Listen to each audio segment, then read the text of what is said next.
Benvenuti cari amici su Underground Sea per proporvi un primer dedicato al Modern, proseguendo nel viaggio attraverso le top dei tornei organizzati dal MOLE, Modern League Emilia, questa volta con un nuovo deck builder, di Marzio Stefano.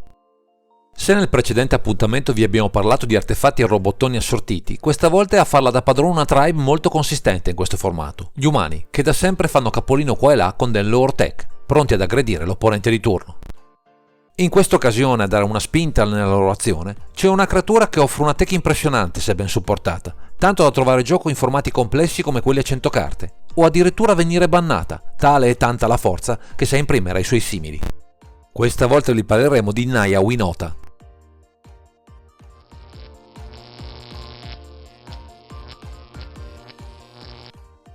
Il fulcro della strategia di questa build è chiaramente Winota, Joiner of Forces, qui in 4x, vista la sua corposa abilità che ci permette di scavare in profondo nel grimorio in cerca di umani, metterli in campo, attaccanti e indistruttibili, in base al numero di creature non umane che hanno attaccato mentre è in campo. Un'abilità molto potente che permette di abusare da un lato di tante creature con ETB importanti, dall'altra azzerare i costi di cast di carte altrimenti ingiocabili nel formato, a partire dai Angrat's Marauder, anche loro in 4x, capaci di raddoppiare i danni inferti per potenziali chiusure dal nulla. Sulla carta tanta potenza di fuoco, che bisogna però attivare con una serie di creature non umane in campo, pronte ad attaccare, anche subito dopo l'ingresso del nostro Winota. Ecco perché inseriremo da un lato 4 Goblin Rabble Master e dall'altra 4 Seasoned Pyromancer. I primi sono dei perfetti generatori di token di tipo Goblin, rapidi e capaci di pompare la sua forza durante gli attacchi. I secondi sono umani, buoni quindi per essere girati dall'abilità di Winota, ma generano token di tipo elementale, rimpolpando così la schiera dei non umani per successivi attacchi qualora ce ne fosse bisogno. Inoltre la loro seconda abilità si sposa alla perfezione con la necessità di ripartire dopo una vratta, così da riproporre minacce e, perché no, un nuovo arrembaggio di umani, qualora riuscissimo a riproporre una nuova Winota in campo. A contorno di questa strategia inseriamo alcuni umani che possono da soli darci grandi vantaggi, un Unmastered Thulse, altro umano capace di generare token lupo, oltre a darci 2 punti vita nel processo, e un Carrot the Returner King, che con le sue abilità attivabili, soprattutto quella con un mana rosso, ci possono fare molto comodo per le nostre combat. Il mazzo non ha certo una curva mana bassa, ecco perché ci vengono in soccorso creature non umane che alla bisogna possono fare anche da attaccanti occasionali. 4 Arbor Elf, utili per stappare qualcuna delle nostre foreste, oltre a qualche scelta spot di color Lario. Con un Eternal Witness e un Skyclave Apparition proviamo a replicare le rimozioni puntuali o a qualche pezzo fastidioso dal lato dell'avversario, mentre con 2 Giveron Runes cerchiamo, per quanto possibile, di proteggere i nostri pezzi migliori, soprattutto nel momento in cui andiamo all'assalto.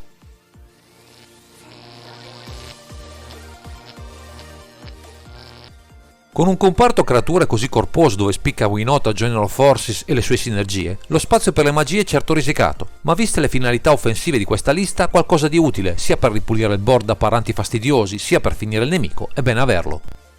Ecco perché annoveriamo ben 8 botti, con 4 Lightning Bolt e 4 Lightning Helix, versatili e precisi nei loro propositi, buoni, in particolare i secondi, a creare un divario di risorse in termini di punti vita con l'avversario di turno, rosicchiando in fretta i 20 punti che ci separano dalla vittoria.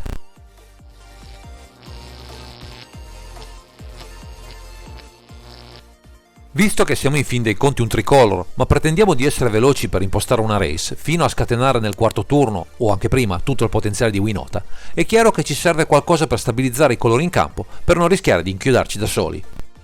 Per questo motivo fanno capolino 4 Utopia Sprawl, carte ottime per incantare una delle nostre foreste, oltre a sinergizzare al meglio con gli Arbor Elf, per un boost di mana che ci potrà fare molto comodo sia nei primi turni sia in seguito.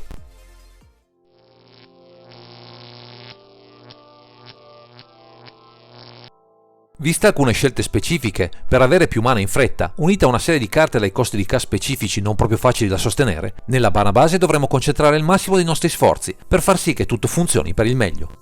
Per questo motivo investiremo molti slot per fetch necessari per tutelarci i colori necessari per la nostra azione, con 2 Hard Mesa, un Verdant Catacombs, 4 Windweth Thief e 2 Wooded Fullies, per darci manforte nella nostra azione anche a costo di qualche punto vita in meno. Per lo stesso motivo diverse Shockland formeranno la nostra mana base, con un Overgrown Tomb, 2 Sacred Foundry, 2 Stopping Ground e 2 Table Garden, prediligendo le terre che contengono il tipo foresta, per dare bersagli utili agli Arbor Elf e alle Utopia Sprawl.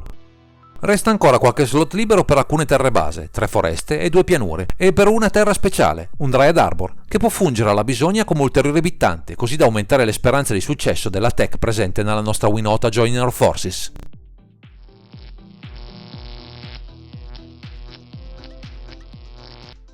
Ci troviamo di fronte a un aggro deck complesso, sfaccettato, che nasconde un piano combo esplosivo, grazie all'apporto indispensabile ai nostri Winota Joiner of Forces, ma il nostro gameplay è delicato e necessita di diversi accorgimenti di side per funzionare al meglio in ogni situazione. Solo poche magie fanno capolino in questa sezione del mazzo, con un Force of Vigor e 2 Veilor Summer, utili a proteggerci da incantesimi o artefatti molesti che possono inficiare il nostro gameplay, o a tutte quelle mestizie provenienti dal nero e dal blu, pestilenziali per vincere le partite. Il resto sono tutte creature specifiche, suddivise grossomodo in non umane e umane. Tra le prime troviamo 2 Oathbringer contro le ETB e LTB molesti, 2 Knight of Atum, carta versatile grazie al proprio ETB modale, e un Toski Bearer of Secrets, scoiattolo coriaceo perfetto per i matchup d'attrito.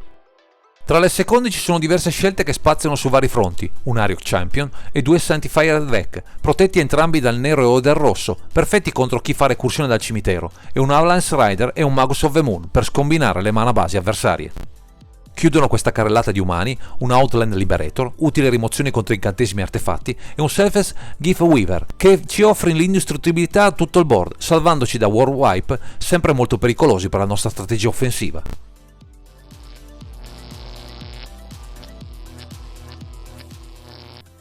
L'idea che ha mosso Di Marzio Stefano per la costruzione di questa Naya Winota nasce, come del resto comprensibile, dall'arrivo di Winota Joiner of Forces nel formato, con un'iniezione di abilità e vantaggi golosi da sfruttare al meglio. Molti mesi di testing lo hanno portato a valutare molte varianti di questa build, alternando gli stile effect offerti da Agent of Treachery, alla fine meno incisivi nel formato, ai quasi dimenticati Angr's Marauder, adatti al piano aggro che alla fine è sopraggiunto con la versione finale della lista. Una grossa fetta del lavoro di ottimizzazione dell'archetipo è stata dedicata alla Cyborg, che ha subito molte variazioni anche grazie a tutte le novità sopraggiunte con Modern Horizon 2, che hanno portato a rimpolpare questa sezione del mazzo di alcune chicche interessanti. Il suo punto di forza risiede nell'elemento sorpresa e nella capacità di proporre continue minacce, indipendentemente dalla capacità instant di Winota Joiner of Forces, così da logorare le risorse dell'avversario che non avrà mai abbastanza removal per fermare l'avanzata di questo guerriero umano e del resto della build.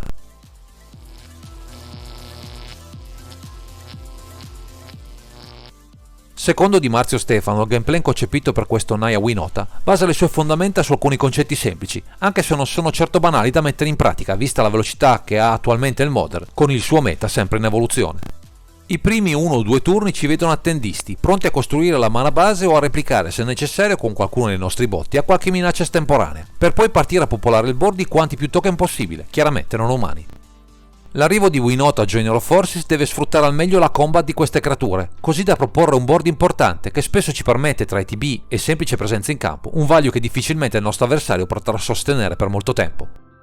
Ovviamente lo schema si deve adattare al matchup che stiamo affrontando, ma se saremo capaci di creare in campo questo effetto sciame in fretta, tanto avremo garanzie di riuscita per la nostra partita, indipendentemente dall'avversario da battere. In fondo ci bastano 2 creature non umane attaccanti per avere value sufficienti, con questo Naya Winota, per asfaltare anche il nemico più ostico, in barbare convenzioni in cui gli aggro deck siano poco performanti nel Modern.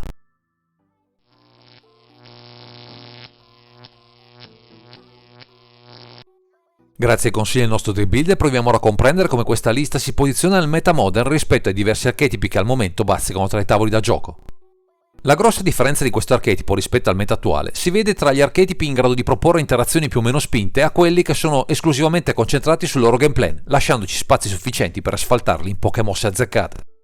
Archetipi come Hammer Time o Elliot Combo risulteranno facili preda della nostra combinazione di attaccanti e effetti a sorpresa offerti dal nostro guerriero umano preferito, migliorando post-side ancora di più i vantaggi verso queste build poco interattive. Matchup più di attrito tra i Ragavan deck, quelli basati su Crashing Footfalls o sugli elementali, sono decisamente più interessanti, sebbene alla luce dei testing e dei risultati sul campo si riesce a mantenere un certo vantaggio grazie alla nostra capacità di riempire il board in un singolo turno.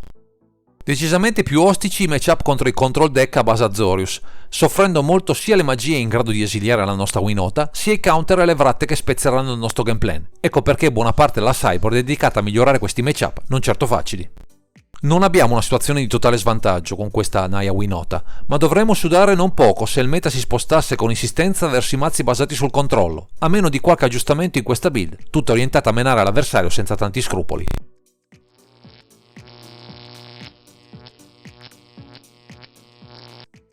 Al momento, più che avere upgrade, il nostro Di Marzio Stefano per questa Naya Winota pensa a dei cambi di fronte spostando il piano agro verso qualcosa di mio midrange, per un gameplay meno veloce ma più solido verso le partite di attrito.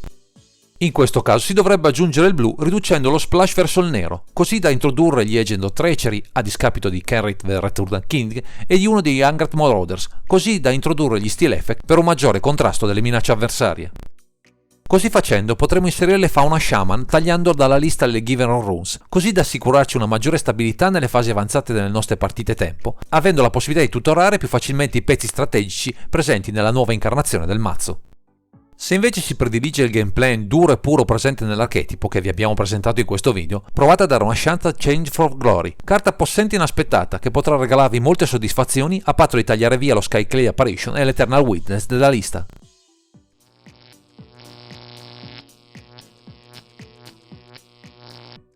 Siamo arrivati al termine di questa analisi, ringraziamo Di Marzio Stefano per averci illustrato tutto il potenziale di questo archetipo, che è capace di dare lustro a carte altrimenti poco utilizzabili nel Modern con questa efficacia. Se volete un piano agro esplosivo e convincente, a dispetto delle complessità del formato, in un color pie che passi inosservato ai radar dei nemici, questo Naya Winota potrebbe fare a caso vostro, a patto di capirne tutti i segreti, con la pratica e perché no, anche con questo video. Se siete interessati al Modern o volete partecipare a uno degli eventi organizzati dal Mole, Modern League Emilia, troverete in calce a questo video i loro riferimenti, avendo così modo di scoprire o coltivare al meglio la passione per questo splendido formato.